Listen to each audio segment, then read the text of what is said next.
Symbiotic theory. तो सबसे पहले हमें समझना है कि ये इंडो सिम्बायोटिक क्या है। जैसे आपको पता है इंडो का मतलब हमारे पास होता है विद इन, और सिम्बायोटिक का मतलब होता है एक ऐसी स्पीशीज, एक ऐसी रिलेशनशिप दो स्पीशीज की जिसमें वो एक दूसरे के साथ म्यूचुअलिस्टिक अट्रैक्शन करते हैं ताकि उन दोनों को आपस में बेनिफिट हो और वो आराम से सरवाइव कर सके। तो इसमें हमारे पास एक एग्जांपल जैसे आपने देखी होगी लाइकेंस। तो लाइकेंस में क्या होता है, एक हमारे पास अलगे होती है और एक फंजे। तो अलगे क्या करेगी यहाँ पे, अलगे यहाँ पे इसको ये फोटोसिंथेसिस करती है, ये फंजे को यहाँ पे क्या करेगी, फूड प्रोवाइड करेगी, और फंजे उसके बदले में इसको एक तो शेल्टर देगा और साथ में न्यूट्रिएंट्स एब्जॉर्ब वगैरह करके इसको देता है। तो उसकी वजह से इनकी एक म्यूचुअलिस्टिक अट्रैक्शन बनती है। तो यही हुआ हमारे पास सिम्बायोसिस। अब जो हमारा टॉपिक है इंडो सिम्बायोटिक थ्योरी, ये साइंटिस्ट ने दी थी, उनका नाम था लिन मैर्क्यूलिस। 1967 में उन्होंने ये थ्योरी दी। तो उन्होंने बोला कि जो भी आज हमारे पास यूकैरियोटिक सेल्स हैं ये इवॉल्व हुए प्रोकैरियोटिक सेल्स से, या जो हमारे पास यूकैरियोटिक सेल्स में दो ऑर्गेनेलीज हैं स्पेशली माइटोकॉन्ड्रिया और क्लोरोप्लास्ट, ये कभी टाइम पे प्रोकैरियोट्स थे। तो वही हम इस थ्योरी में समझेंगे कि कैसे जो हमारे पास जो प्रोकैरियोटिक सेल्स थे या जो हमारे पास वो ऑर्गेनेलीज थे वो कैसे इवॉल्व हुए विद टाइम। तो जैसे कि आपको पता है कि लाइफ अप्रोक्सीमेटली हमारे पास 4 बिलियन ईयर्स एगो यहाँ पे आई, अर्थ पे हुई थी स्टार्ट। तो अब हम यहाँ पे आगे वो प्रोसेस देखेंगे कि कैसे कहाँ से क्या हुआ। आपको पता है जो हमारे पास पहले जो प्रिमिटिव ऑर्गेनिजम्स थे वो प्रोकैरियोट्स थे। तो हम पहले देखेंगे यहाँ पे हमारे पास एक प्रोकैरियोटिक सेल है। तो आपको पता है कि जो हमारे पास प्रोकैरियोटिक ऑर्गेनिजम्स होते हैं इनको प्लाज्मा मेम्ब्रेन तो होती है, मगर इनके अंदर जो बाकी ऑर्गेनेलीज होते हैं वो एब्सेंट होते हैं। तो लेकिन इनके पास आपको पता है न्यूक्लियर मटेरियल होता है in the form of nucleoid. Nucleoid उसको इसलिए हम बोलते हैं क्योंकि उसमें ऊपर से कवरिंग नहीं होती, न्यूक्लियर मेम्ब्रेन नहीं होती। तो हमारे पास पहले एक प्रोकैरियोट सेल थी, लार्ज प्रोकैरियोट सेल थी जिसके पास सिर्फ एक न्यूक्लियोइड था। तो इसके बाद क्या होता है, दूसरा स्टेप क्या होता है कि इसमें कुछ मॉडिफिकेशन आई इस प्रोकैरियोटिक सेल में। क्या हुआ कि हमारे पास जो ये अंदर वाली हमारी लेयर की प्लाज्मा मेम्ब्रेन थी ये थोड़ी इनवेजिनेट हो गई, ऐसे अंदर की तरफ। किसके अराउंड, जो हमारे पास न्यूक्लियोइड था उसके अराउंड हो गई ये वाली लेयर हमारी इनवेजिनेट थोड़ी बहुत अंदर है। तो इसके बाद क्या हुआ कि ये जो यहाँ से न्यूक्लियर मेम्ब्रेन की जो ये इन्वेजिनेशन थी ये ऐसे ऐसे होती गई। विद टाइम क्या हुआ कि जो हमारे पास जो ये न्यूक्लियोइड था इसके अराउंड एक कवरिंग आ गई, मतलब न्यूक्लियोइड के अराउंड एक कवरिंग आ गई, मतलब ये अब न्यूक्लियस बन गया क्योंकि अब इसके अराउंड प्रॉपर एक कवरिंग आ गई। तो उसके बाद जैसे कि आपको पता है इंडोमेम्ब्रेन सिस्टम में जो हमारे पास इंडोप्लाज्मिक रेटिक्यूलम होता है वो माना जाता है कि वो जो न्यूक्लियर मेम्ब्रेन है उसी के साथ अटैच्ड होते हैं, वो इसी से अराइज हुए हैं। तो अब हमने देखा कि पहले ये कंप्लीट प्रोकैरियोटिक सेल थी, विद टाइम ये इवॉल्व होती गई। तो इसमें एक तो न्यूक्लियस बन गया, इंडोप्लाज्मिक रेटिक्यूलम बन गया। अब इसको हम कह सकते हैं कि ये प्रिमिटिव यूकैरियोटिक सेल है, प्रिमिटिव यूकैरियोटिक सेल थी। तो जब ये प्रिमिटिव यूकैरियोटिक सेल थी, अब इसको ये भी हमें पता है कि इसको अब एनर्जी की भी जरूरत होगी ताकि ये सेल अपने आप को इवॉल्व कर सके। तो इसने देखा कि इसके जो सराउंडिंग्स में एक और प्रोकैरियोटिक सेल थी हमारे पास पहली। तो वो जो प्रोकैरियोटिक सेल थी वो क्या करती थी कि वो एरोबिक रेस्पिरेशन करती थी। इस प्रिमिटिव यूकैरियोटिक सेल ने देखा कि इसके अराउंड में एरोबिक बैक्टीरिया है जो कि एरोबिक रेस्पिरेशन करता है। एरोबिक रेस्पिरेशन आपको पता है कि जब O2 से हम बनाते हैं एनर्जी। तो यहाँ पे क्या हुआ कि इसने इसको इनगल्फ कर लिया अपने अंदर। इस बड़े वाले सेल ने इस छोटे वाले सेल को अपने अंदर हो गया ये। अब जब इसने अपने अंदर इसको इनगल्फ किया इस एरोबिक बैक्टीरिया को, तो इंजेस्ट तो इसने इसको किया अपने अंदर पर डाइजेस्ट नहीं किया। अगर ये डाइजेस्ट करता तो ये वहीं पे खत्म हो जाता, तो कोई इवॉल्वेशन यहाँ पे नहीं होती।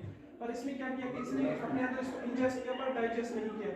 अब डाइजेस्ट होने में हो सकता है उसने डाइजेस्ट किया हो, पर ऐसा भी माना जा सकता है कि इसने कुछ प्रोटीन्स रिलीज किए जिसकी वजह से जो होस्ट सेल था उसकी जो इंडोसाइटोटिक पाथवेज थे वो इसने ब्लॉक कर दिए ताकि अब ये इसको डाइजेस्ट न कर सके।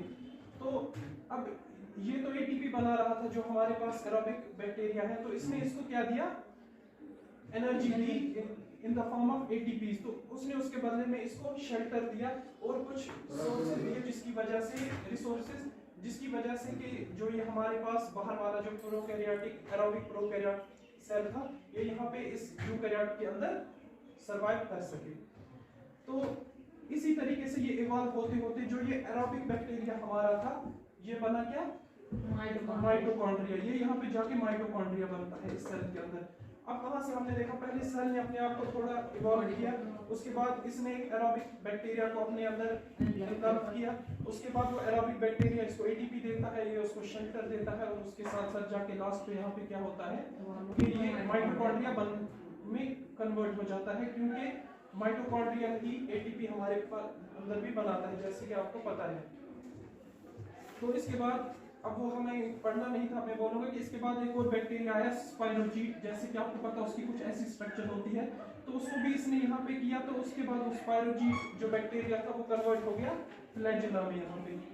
तो ये था हमारे पास थोड़ा बहुत एनिमल सेल कैसा बनता है। आपको पता है कि कुछ जो हमारे पास यूनिसेल्युलर यूकैरियोटिक होते हैं वो फ्लैजिलेटेड भी होते हैं। तो यहाँ से आया फ्लैजिला, यहाँ तक हमारे पास एक एनिमल सेल बना था जिसमें कि सिर्फ एक सेल है, उसके अंदर एक न्यूक्लियस है, एंडोप्लाज्मिक रेटिकुलम है और माइटोकॉन्ड्रिया है। अब इसके बाद हम देखेंगे थोड़ा कि प्लांट सेल कैसे इवॉल्व हुआ। तो इसी के साथ में कुछ सेल्स थे, उन्होंने तो यही तक किया सिर्फ माइटोकॉन्ड्रिया ही, पर कुछ सेल्स थे उन्होंने एक और चीज को इन्वॉल्व किया अपने अंदर।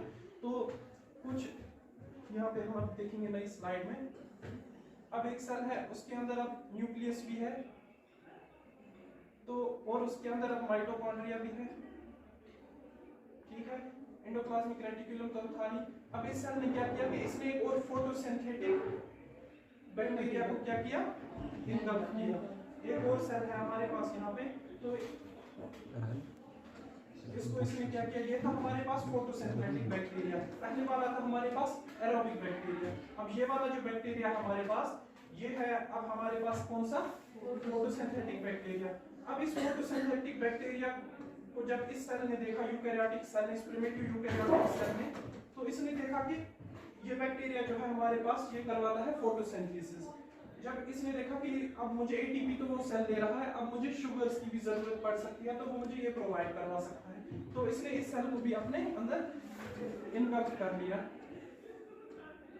ये था माइटोकॉन्ड्रिया, ये था ये। अब इसके अंदर एक और सेल आ गया, कौन सा वाला, प्रिमिटिव फोटोसिंथेटिक बैक्टीरिया।